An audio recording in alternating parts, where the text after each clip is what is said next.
Así que abran sus Biblias en el libro de Lucas, capítulo 2.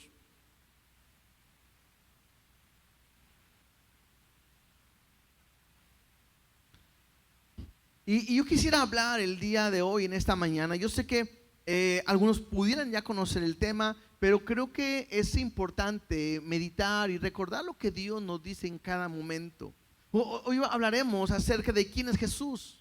Hoy hablaremos también de su misión aquí en la tierra y lo veremos en una historia que es en Belén. Y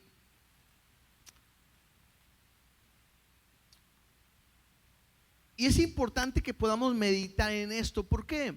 Porque a veces la gente no recuerda o no pone su interés en quién es Jesús, la importancia de Jesús, y solamente uno piensa, o bueno, mucha gente piensa en los regalos, ¿verdad? Yo dije, les voy a preguntar, a ver, denme, ayúdenme a conocer, a saber cuáles son, díganme, tres de los peores regalos que se pueden dar en Navidad. Calcetas. Bueno.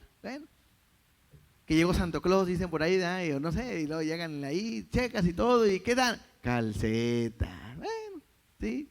Otro regalo que no, como que no. Todo aquel que va a regalar calcetas pueden quitar su regalo de ahí del pino, ¿verdad? Sí. Otro, ¿cuál es el segundo peor regalo que pueden dar en Navidad? Una taza de chocolates. ¿Sí? Como que no. Con chocolates adentro. Sí, como que no. Bueno, está bien. El tercero y último, peor regalo que se da en Navidad.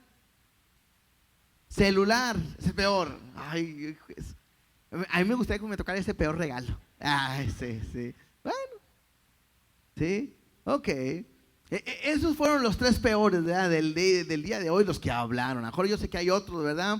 Cuando le llegan con la mamá y te compramos una licuadora y uno así como, ¿para qué, verdad? O sea, para trabajar más, eso no es un regalo, ese es sartenes y todo, escobas, ¿verdad? Para la casa y todo, ¿verdad? Bueno, ¿y cuáles son los tres mejores regalos? Yo pensé que iba a entrar el celular en los mejores regalos, ¿verdad? Los tres mejores regalos que pudieran dar en Navidad. Un auto, ¿sí? ¿A cuánto les gustaría tener un auto? ¿Verdad? Nuevo. Yo sé que sí, ¿verdad? ¿Qué más podría ir? ¿Dijeron? Dinero. Pero ahí está, te pueden dar 100 pesos. Y ahí como que ya no, ¿verdad? 101, 102, 105, no, más. Ok. A ver, ¿qué más? Un abrazo, ¿verdad? Imagínense, Navidad. ¿Qué me trajiste? Un abrazo. Y te traje doble. Bueno, sí. Último, ¿sí? La salvación de Jesús. Bueno, hablando espiritualmente, ese es el mejor regalo, ¿verdad? Una Biblia también puede ser un excelente regalo. Creo que hago esta dinámica pensando en eso porque estamos en una época donde hoy todo está enfocado en el consumismo. Hoy todo está en que, a ver qué me regalan, a ver qué, por qué tiene que ser el día de hoy nada más y es un regalo y hay que comprar a todos y la gente está vuelta loca, ¿no? Las últimas compras, porque siempre están esperando dar un regalo. Yo no sé, a lo mejor para mostrar su amor, pero siempre es queriendo agradar a la persona, o muchas veces puede ser uno, pero de repente llega un momento donde pareciera que no se dan gusto. Algo que a mí me impacta, que aquí no lo he visto, pero en Estados Unidos, el día 20, bueno, allá se acostumbra a dar el regalo con todo y el ticket. Porque si no te gusta, tienes la oportunidad de regresar a la tienda y regresarlo, cambiarlo, y allá no hay ningún problema, ¿no? De volada ahí lo checan, a veces abierto, ¿verdad? Pero lo checan y lo quiero cambiar, y hay largas filas, pero ya no para comprar, sino para regresar los regalos. Entonces, de repente llega un tiempo donde te dan algo y a veces estás inconforme por lo que te dan. Y no estás contento por lo que te dan. Y a veces a los niños le das tu regalo y dices, yo no pedí eso. Y pues ni modo, mi hijo, fue lo que alcanzó, ¿verdad? Pero ¿a dónde voy con todo esto? Creo que yo tengo que entender que si hay algo que nosotros hemos recibido, ahorita decía nuestra hermana, la salvación, creo que es el mejor regalo que nosotros pudimos haber recibido como hombres, ¿sí? Hablando de la humanidad. Lo mejor que pudimos haber recibido es lo que Cristo ha hecho por nosotros.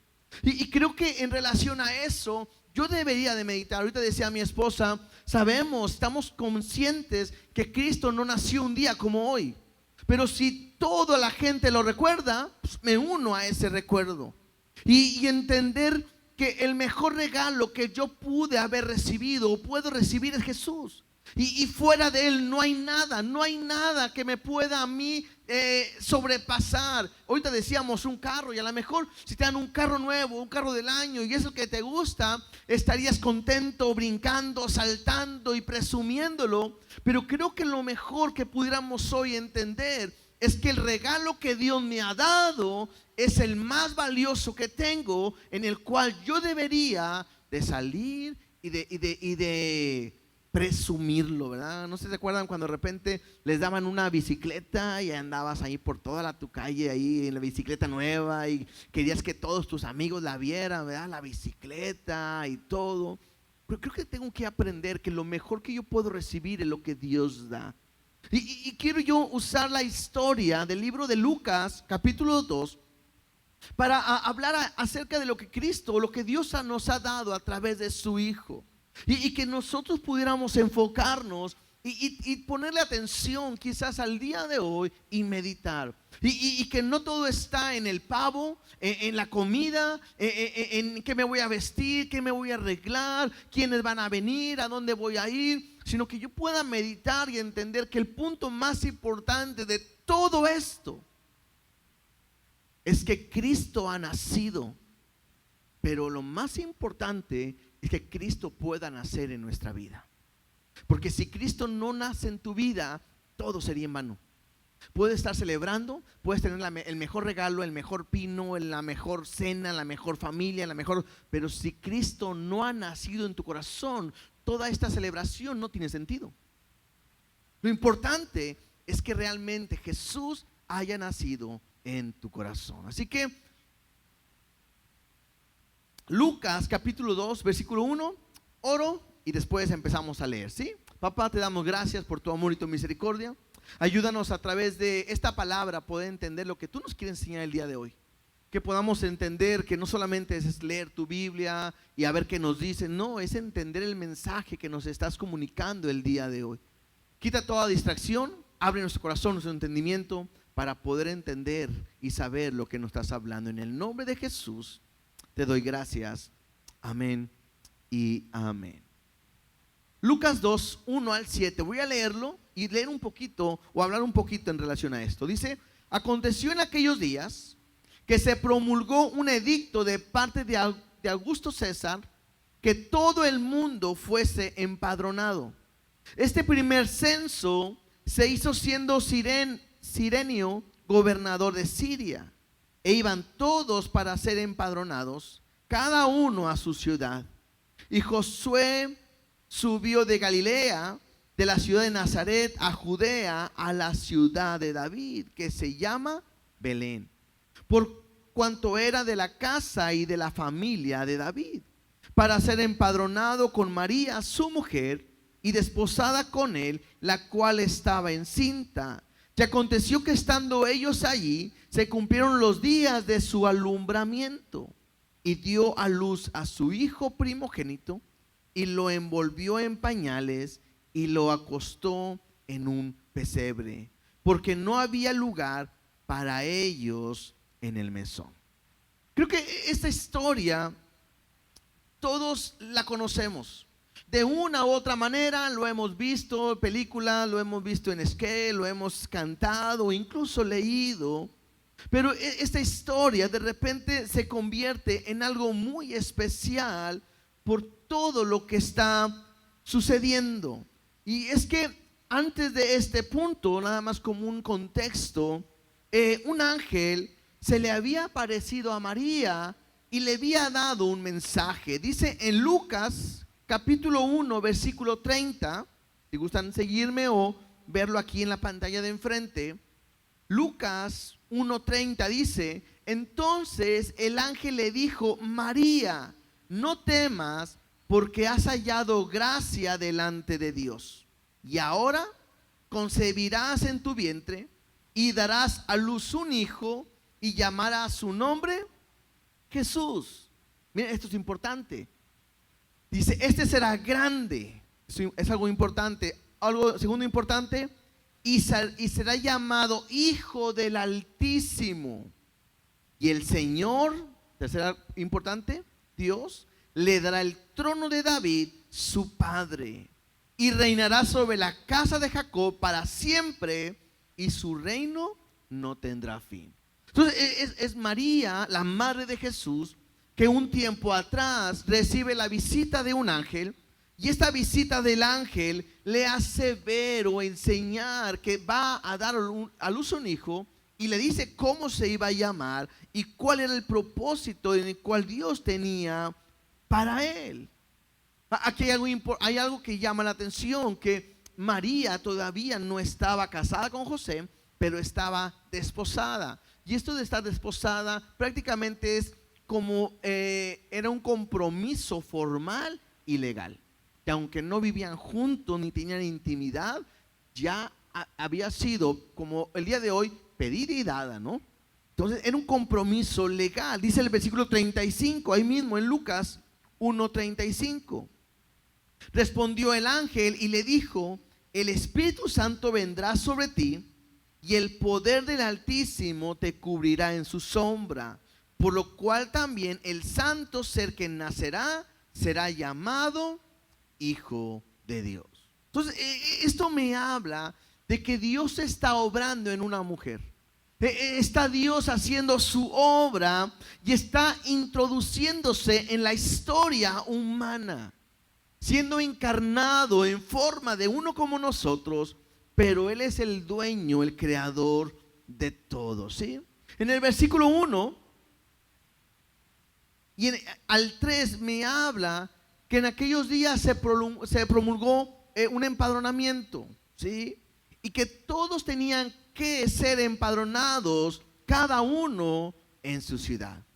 Para este tiempo, ellos viven en Nazaret.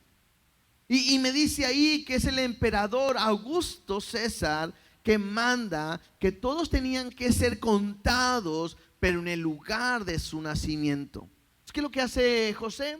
Toma a María, como ellos pertenecen a la familia del linaje de David, se van a un pueblo, a su pueblo, que es Belén. Ellos van para allá porque se ha promulgado este empadronamiento. Esto se hacía simplemente porque el imperio romano quería recaudar dinero. Habían gastado quizás mucho en guerras, en todo, ocupaban dinero, ¿verdad? Como siempre. ¿Y qué es lo que hacen? Pues vamos a tener este empadronamiento. Versículo 4 dice: y José subió de Galilea, de la ciudad de Nazaret, a Judea, a la ciudad de David, que se llama Belén, por cuanto era de la casa de la familia de David, para ser empadronado con María su mujer, desposada con él, la cual estaba encinta. Entonces, otra vez, eso que estaba desposada, les decía ahorita, estaban legalmente, estaban comprometidos. Por eso él se hace responsable. Recuerden que de repente cuando pues ellos no tienen intimidad ni nada y está casada, está desposada, y cuando viene este mensaje, José como que quiere decir, pues, ¿cómo es posible esto? Igual un ángel le habla a José y le dice que viene de parte de Dios, que no la deje, y entonces ellos están cumpliendo la voluntad de Dios, y entonces ellos van de Nazaret a Belén y recorren alrededor de 130 kilómetros. Entonces, no es nada fácil, a que menos para una mujer que está a punto de dar a luz, ¿sí? Los que hemos estado con nuestras esposas cuando van a la luz saben que los últimos días es muy complicado. Entonces van caminando, no hay avión, ¿verdad? No hay camión, no hay carro en aquel tiempo. Hay que ir y no sé, yo creo que hasta ir en un animal o algo era mucho más peligroso, pero ellos tienen que recorrer este camino hasta Belén, la ciudad de David. Versículo 6 dice: y aconteció que estando ellos allí, se cumplieron los días de su alumbramiento.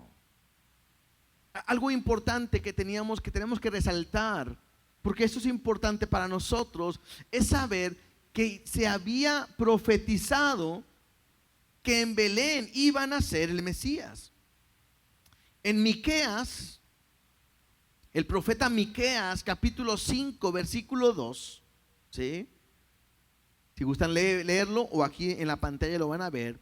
Dice así, Miqueas 5:2: pero tú, Belén, Efrata, pequeña para estar entre las familias de Judá, de ti me saldrá el que será Señor en Israel, y sus salidas son desde el principio, desde los días de la eternidad. Entonces, este es el lugar. Dios había profetizado y había dicho que en Belén iba a nacer el Mesías, ¿sí? ¿Se acuerdan la historia de los magos del oriente? Ellos están viendo, revisan que nace una estrella según sus coordenadas, saben que es en Belén, y lo que ellos hacen es ir a buscar al rey. Entonces, ¿qué es lo que sucede? Llegan a donde está, él sabe que ha nacido el rey de los judíos, y entonces, ¿a dónde van a buscarlo? Pues al palacio donde está Herodes. Si ha nacido el rey, ¿dónde nace el rey? Pues en el palacio. Llegan a con donde está Herodes y le preguntan: ¿dónde está el rey de los judíos que ha nacido? Y ellos, y Herodes así como que, ¿de qué están hablando? Y ellos dicen: es que hemos visto su estrella en el oriente y venimos para adorarle. Herodes no sabe de qué está hablando, ¿te puedes imaginar? O sea, él es el rey, el que está al frente, y le dicen que ha nacido el rey. Y dice: pues ¿cómo que nació el rey si yo soy el rey? Lo que hace Herodes es que él se turba y manda a traer a los sacerdotes y a los escribas y les pregunta: ¿en dónde ha de nacer el Cristo? Él está asustado, está turbado, y cuando ellos le preguntan, esto está en Mateo capítulo 2, versículos 5 y 6, cuando Herodes le pregunta a los sacerdotes y a los escribas: ¿dónde va a nacer Jesús? Ellos responden, dice, ellos le dijeron: en Belén de Judea, porque así está escrito por el profeta: y tú, Belén, de la tierra de Judá, ¿no eres la más pequeña entre los príncipes de Judá?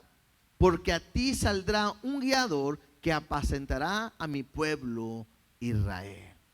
Este versículo de Mateo es el mismo pasaje que ahorita yo les dije que leyéramos en Miqueas. ¿Y por qué lo comento esto?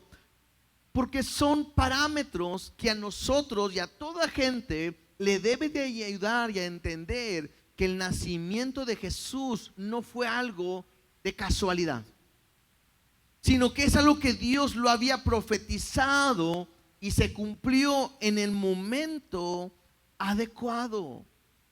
Ahora, esto también es algo que Jesús le había dicho a David. Jesús le había dicho a David que le iba a dar un reino para siempre. Simplemente como referencia, 2 de Samuel, capítulo 7, versículos 12 y 13. Samuel, capítulo 7, 12 y 13 dice así: cuando tus días sean cumplidos, Dios hablándole a David, y duermas con tus padres, o sea, te mueras, yo levantaré después de ti a uno de tu linaje, el cual procederá de tus entrañas, y afirmaré su reino. Él edificará casa a mi nombre, y yo afirmaré para siempre el trono de su reino. Entonces, estos pasajes que estoy leyendo, o les pido que me acompañen, simplemente es para entender que es algo que Dios había profetizado. Dios había dicho que de la casa de David iba a levantar uno que va a ser rey para siempre. Estamos viendo que Dios le dijo a María que tendrá un hijo, que pondrá su nombre Jesús y será grande, hijo del Altísimo. Y también dice ahí que su reino será para siempre. Entonces está como que cayendo cada parte, haciendo clic y mostrando lo que Dios había dicho en un cumplimiento.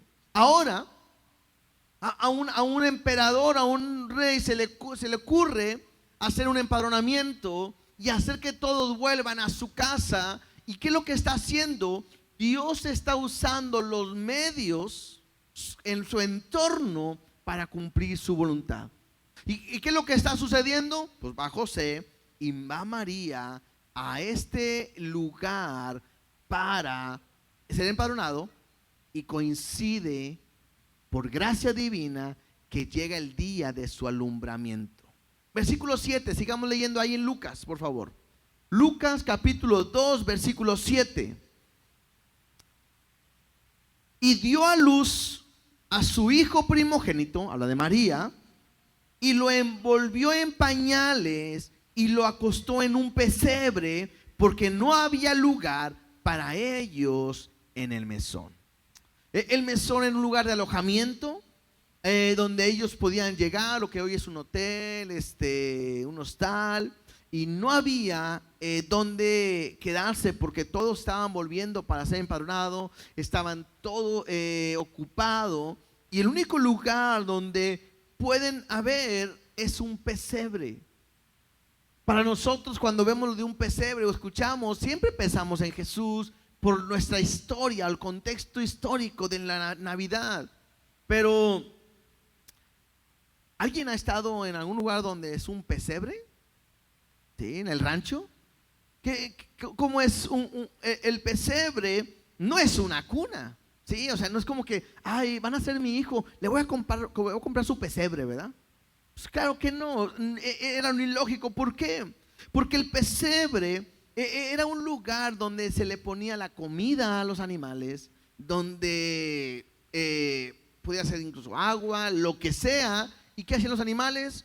Iban y comían. Si estaba algo medio mojadito o algo, se lo pueden imaginar, ¿no? Babas, sucio, moscas, todo. O sea, no era el mejor lugar. Restos de comida, huele mal y todo. Entonces, no es un mejor lugar para poner a un bebé. Ahora, me he puesto a meditar. Quizás llegó José y tuvo que lavarlo y prepararlo listo para que el niño pudiera estar ahí. Pero es ahí, en ese lugar tan insignificante, feo, no agradable, en el cual nace Jesús. Nace el Mesías, nuestro Dios. Versículo 8, sigamos leyendo. Y había pastores en la misma región que velaban y guardaban las vigilias de la noche sobre su rebaño. Y he aquí, se les presentó un ángel del Señor, y la gloria del Señor los rodeó de resplandor, y tuvieron gran temor. Pero el ángel les dijo: no temáis, porque he aquí os doy nuevas de gran gozo, que será para todo el pueblo, que os ha nacido hoy en la ciudad de David un Salvador, que es Cristo el Señor. Este versículo es importantísimo, porque me dice, porque nos ha nacido hoy en la ciudad de David, dice, un Salvador. Número 2, que es el Cristo, el Mesías. Y número 3, el Señor. Y esto os servirá de señal: hallaréis al niño envuelto en pañales, acostado en un pesebre. Y repentinamente aparecerá con el ángel una multitud, y repentinamente apareció con el ángel una multitud de las huestes celestiales que alababan a Dios y decían: gloria a Dios en las alturas, y en la tierra paz, buena voluntad para con los hombres.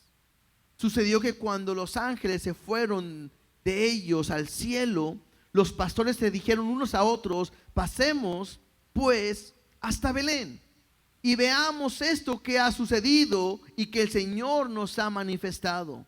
Vinieron pues apresuradamente y hallaron a María y a José y al niño acostado en el pesebre, y al verlo dieron a conocer lo que se les había dicho acerca del niño. Y todos los que oyeron se maravillaron de lo que los pastores les decían. Entonces, en nuestra historia estamos ya en Belén, ha nacido Jesús, y ahora de repente cambia la escena hacia unos pastores que están cuidando sus animales, están en la vigilia. Y es que ellos se reunían en un lugar con sus animales para tenerlos seguro, y ellos se ponían a platicar, a convivir, a pasar el rato, ¿sí? Y de repente sucede algo impresionante, ¿sí? Nosotros sabemos la historia, y cuando decimos y se le apareció un ángel, quizás lo pudiéramos ver normal en la lectura, pero te puedes imaginar que estés tú en la noche, oscuro, y que de repente se te aparezca un ángel. Creo que no es nada fácil. Y dice que viene un resplandor junto con el ángel. Y entonces están los pastores ahí y empiezan a hablar de la gloria del Señor y de las buenas nuevas que está habiendo en ese momento. Y creo que aquí pudiera yo detenerme tantito y poder ver algo. Hoy en nuestros días, bueno, Dios no trae ángeles para mostrarnos como su palabra. Hoy Dios nos habla ¿cómo? A través de la Biblia. Y Él se puede revelar igualmente a cada uno de nosotros. Pero el ángel le dice a los pastores de ahí: no temas, porque aquí os doy buenas nuevas de gozo que será para todo el pueblo. Esta es la palabra clave, porque le dice: doy buenas nuevas, y estas nuevas es noticia. Y en el original la palabra noticia es la misma palabra que evangelio. Y lo que está queriéndole decir el ángel de parte de Dios es: hay algo que tengo que decirles importantes el día de hoy. ¿Y qué es? Versículo 11: que os ha nacido hoy en la ciudad de David un Salvador, que es Cristo el Señor. Al mismo tiempo que, bueno, pero al mismo tiempo no, igualmente que lo que vamos a ver ahorita, en el libro de Isaías capítulo 9 versículo 6 y versículo 7, si me gustan acompañar o leerlo aquí en la pantalla, Isaías capítulo 9, 6 y 7, hay una profecía en relación a esto mismo que estamos hablando. Dice así: porque un niño nos es nacido, hijo nos es dado, y el principado sobre su hombro, y se le llamará su nombre admirable, consejero, Dios fuerte, Padre eterno y príncipe de paz. El dilatado de su imperio y la paz no tendrán límite sobre el trono de David y sobre su reino, disponiéndolo y confirmándolo en juicio y en justicia desde ahora y para siempre. Entonces, lo que está diciendo el ángel a los pastores es: hoy ha nacido ese Salvador. Esta espera de este Mesías era lo que el pueblo de Israel lo tenía. Él sabía que iba a venir el Salvador. Otra vez estaban bajo el imperio de Roma, estaban ellos siendo esclavizados, querían ser libres, había una promesa de un rey que iba a traer paz, justicia y gobernará para siempre. Ellos lo han estado esperando incluso todavía. Pero viene el ángel y le dice: ha nacido hoy. Y les dice el Salvador. Y es que todos necesitamos un Salvador. También dice el Cristo. Y esta palabra Cristo es el Mesías, es el ungido. Y me habla de que alguien que tiene una misión que ha sido encomendada por Dios y tiene que hacerlo. Y el último título de aquí es Señor. Y esta palabra Señor me habla de dueño y de amo. Entonces, la noticia es que Jesús, el Mesías, ha venido para ser nuestro Señor, nuestro amo, nuestro dueño y para poder salvarnos. Versículo 13, ahí en Lucas, avancemos un poquito más para llegar ahorita a un punto importante.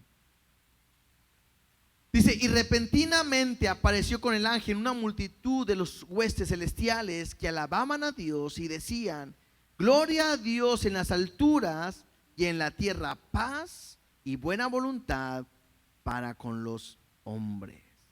¿Sí? Esto es importante, de repente lo hemos escuchado, y incluso la Iglesia Católica y los mensajitos, de repente viene cambiado este versículo. Normalmente dice, gloria a Dios en las alturas y en la tierra paz para los hombres de buena voluntad.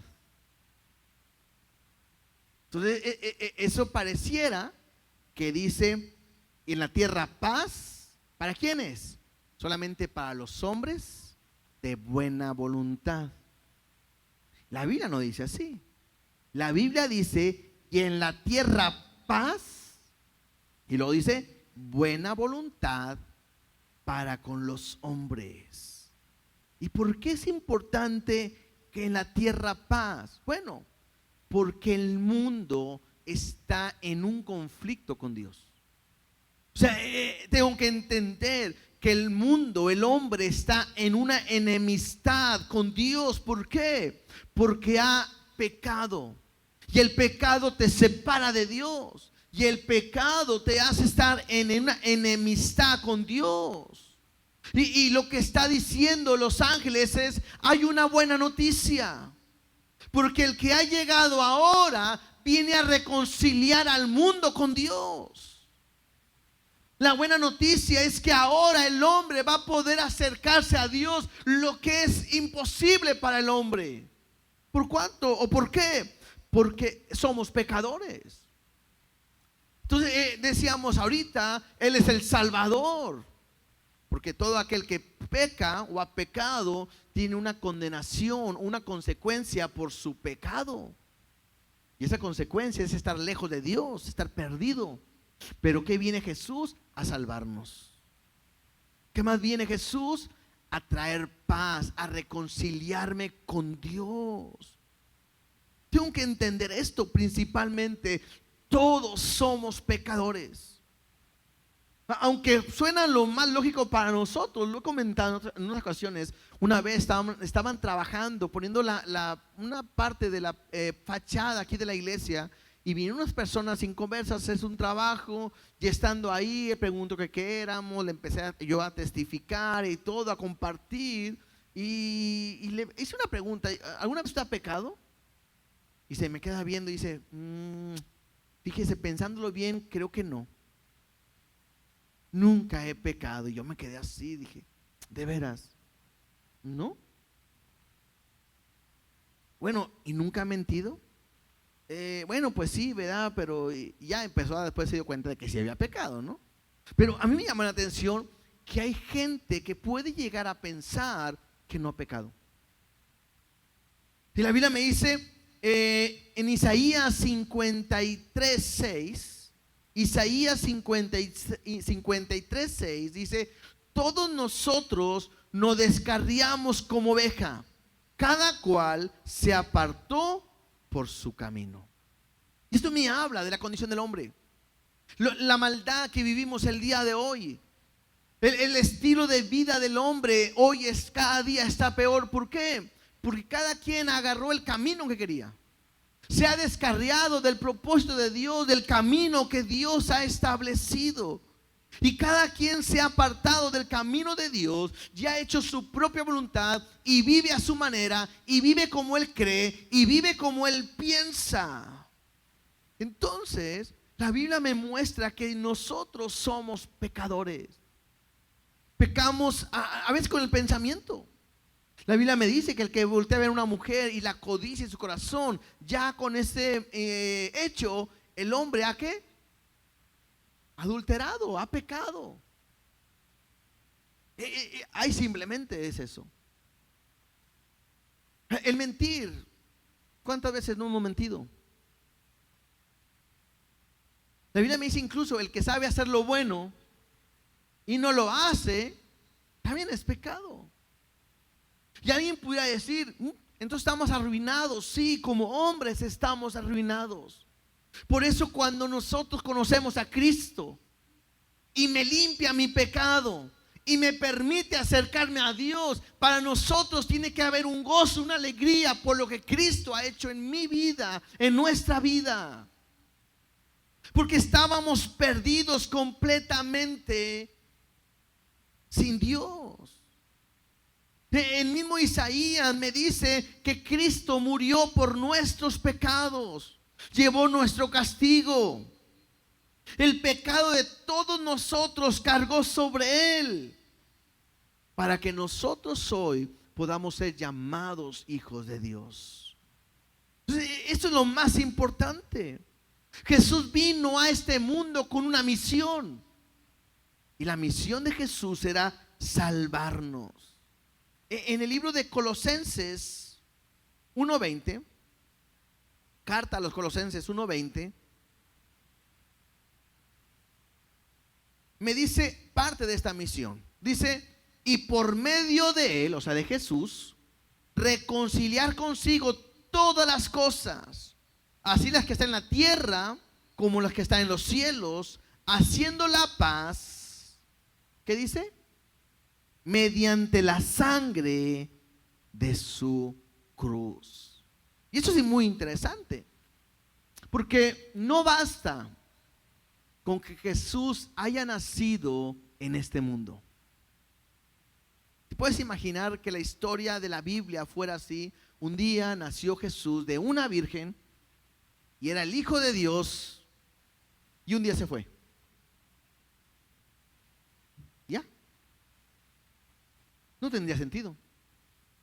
Sería nada más como una buena anécdota. Fíjate, una vez hubo un hombre que era el Hijo de Dios que vino a este mundo y luego, no sabemos, se desapareció. De nada serviría eso para nosotros. Lo importante es que Él vino a este mundo con un propósito que era salvarnos. ¿Y cómo nos salvó? Muriendo. Y Él tuvo que ir a la cruz del Calvario a derramar su sangre, a derramar su vida por nuestros pecados. Si Cristo no hubiera muerto y no hubiera resucitado, nosotros seguiríamos en la misma situación de siempre. Entonces eso me hace entender algo. Si tú celebras hoy la Navidad, que Jesús nació en este mundo, pero no celebras que Cristo haya nacido en tu corazón, esto no tiene sentido para ti. ¿No es cierto? ¿Te puedes imaginar? Oye, es que, ¿qué celebramos hoy? Que Cristo nació, vino a este mundo. Tengo una pregunta, ¿ya ha nacido en tu corazón? No, yo no creo en eso, pero en la Navidad sí. Estás en la misma situación, en la misma condición, como si Él no hubiera nacido. Porque la salvación viene a través de Cristo, pero cuando fue a la cruz. Hoy celebro que Jesús vino a este mundo, pero lo más importante es cuando Él muere y Él resucita al tercer día. Porque ahí pongo mi confianza en Él y es cuando yo puedo tener vida para siempre. Entonces, los pastores, regresando a la historia, los pastores están reunidos. Les acaba de decir, gloria a Dios en las alturas y en la tierra paz y buena voluntad para con los hombres. Versículo 15. Sucedió que cuando los ángeles se fueron de ellos al cielo, se volvieron otra vez al cielo, Los pastores se dijeron unos a otros: pasemos pues hasta Belén y veamos esto que ha sucedido y que el Señor nos ha manifestado. Vinieron pues apresuradamente y hallaron a María y a José y al niño acostado en el pesebre. ¿Qué es lo que está sucediendo? Pues ellos están encontrando lo que los ángeles le habían dicho. Fueron a buscar, a ver dónde ha nacido, y la señal era tan clara: el niño acostado en un pesebre. Y creo que eso es importante. ¿Por qué? Porque no era como que había muchos, ¿no? Llegamos a Belén y en todos los pesebres había niños ahí, ¿verdad? Pues no. Entonces, ¿qué fue? Fueron buscando hasta que encontraron un pesebre donde estaba un niño envuelto en pañales. Y ahí lo pudieron identificar y dijeron: Él es el Salvador, Él es el Cristo, el Señor. Verso 17. Y al verlo dieron a conocer lo que se les había dicho acerca del niño. Y todos los que oyeron se maravillaron de lo que los pastores le decían. Esto es interesante también. ¿Por qué? Porque ellos no se quedan callados. Si ellos pudieron haber escuchado el mensaje de los ángeles y vayan a ver al niño y aquí está, ay mira, ahí está, no digas nada, pero ahí está. No, ellos llegan y empiezan a contar lo que los ángeles le habían dicho. Y al momento de tener un encuentro con Jesús en ese pesebre, ellos empiezan a testificar su experiencia, las maravillas que Dios estaba haciendo en su vida. Y creo que esto, haciendo un paréntesis, creo que es lo mismo que debemos de hacer nosotros. Cuando tú has tenido un encuentro con Dios, con Cristo, no te puedes quedar callado. Creo que el día de hoy en la noche, cuando estén a punto de cenar y decir: a ver, vamos a cenar, y se tienen toda la mesa, y a lo mejor de repente oremos: gracias Dios por los alimentos en el nombre de Jesús, amén, ¿verdad? Otros dirán: te pedimos y rogamos por los alimentos que comamos, que no vengan más porque no completamos. Bueno, ¿verdad? Y comerán, ¿verdad? Pero creo que lo importante en ese momento es decir: a ver, creo que es importante que meditemos la cena de hoy.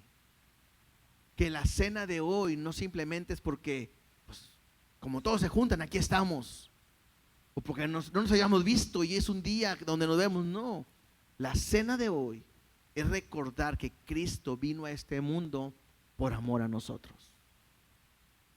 No tenía por qué venir. Él no merecía venir a este mundo, humillarse siendo lo que Él es, Dios, y ser uno como nosotros. Él no merecía ser golpeado, azotado, herido, desnudado delante de todo. Nuestro Dios no merecía eso, pero lo hizo por amor. Y lo que yo tengo que hacer de perdido en el momento de la cena es decir: gracias Dios, porque esta cena es recordar tu amor para con nosotros. Lo más importante no es la cena, no es lo que comamos. Lo más importante no son los regalos. Lo más importante es que tú has venido a este mundo y te conocemos. Eso es lo más importante. Y tengo que aprender a testificar. ¿Por qué? Porque muy seguramente en mi familia, en la mesa, a mi alrededor, habrá gente que no esté pensando en lo que hoy estamos escuchando. Habrá gente que no conoce a Cristo en su corazón, que no le ha entregado su vida y están perdidos.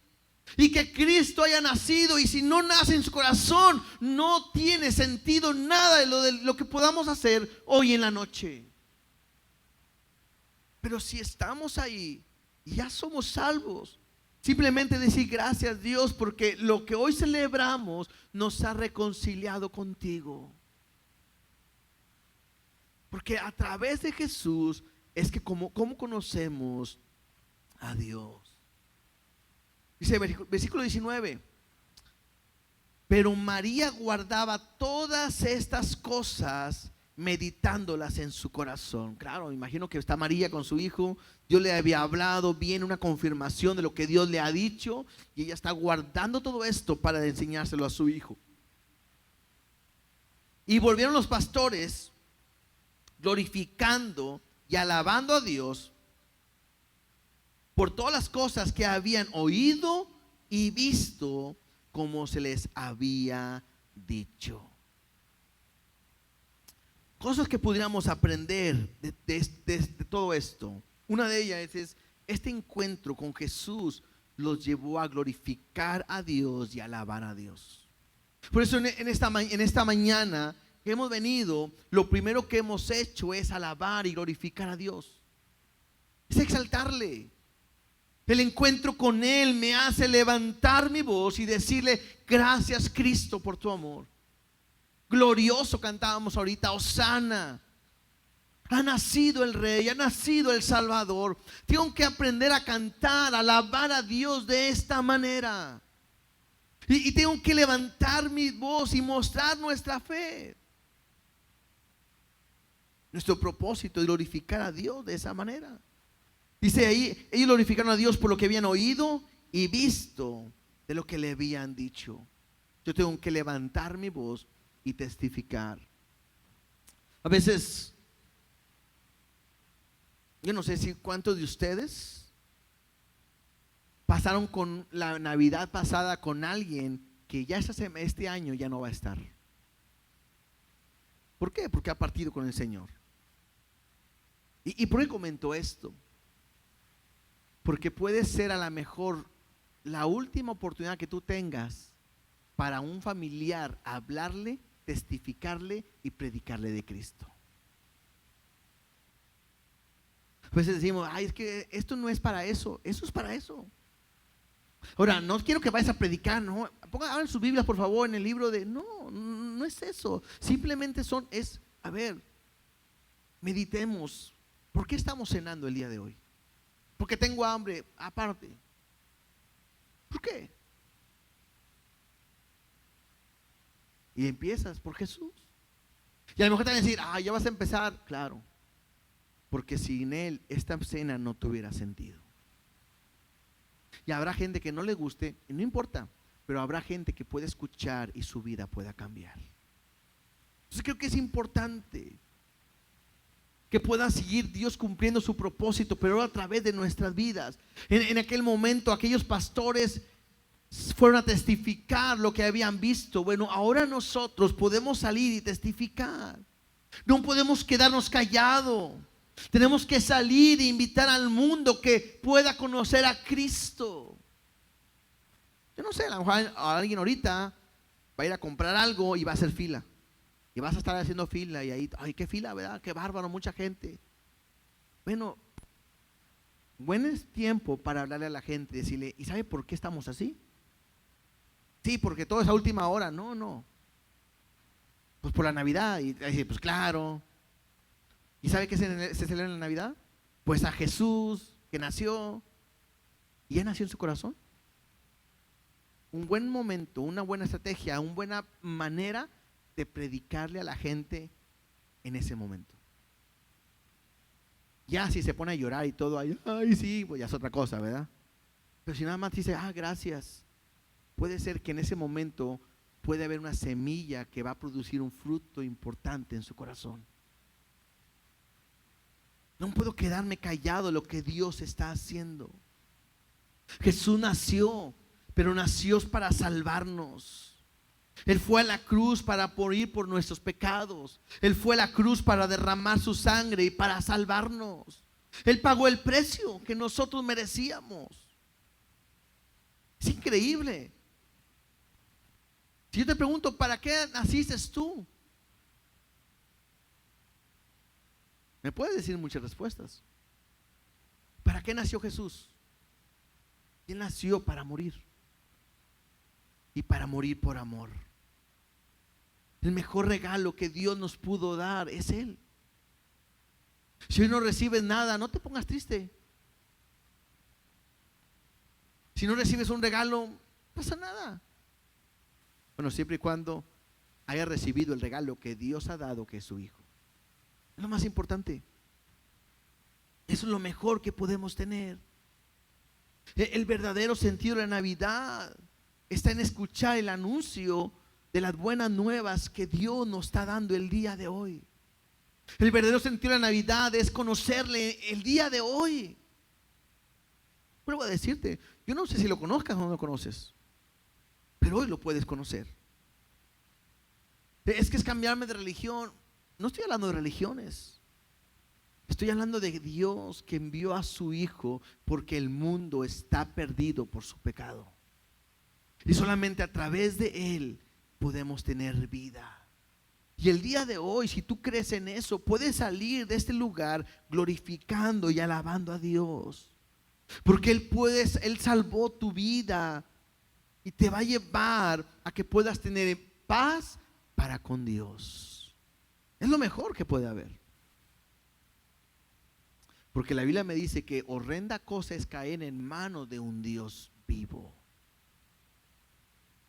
Si tú lees la historia de la Biblia, te vas a dar cuenta cómo Dios fue tan estricto, tan justo y cómo Dios trató a sus enemigos. Si tú ves la historia, te vas a dar cuenta cómo Dios trató, disciplinó, corrigió y castigó a su propio pueblo. Difícil, muy difícil. Pero la misma historia te muestra cuál es el amor, la gracia y la misericordia que Dios tiene a aquellos que le aman y le reciben. Hoy ese regalo está para ti. Hoy esa salvación completamente está para ti. Tienes que hacer, pues, poner tu corazón y recibir ese regalo que Dios te da a ti. Y si ya lo conoces, pues tu propósito el día de hoy es salir y testificar. Que todos sepan las buenas nuevas, las buenas noticias que ha venido a este mundo el Salvador, el Mesías, el Señor. Y que Él pueda ser el dueño y el Señor de tu vida, ¿sí?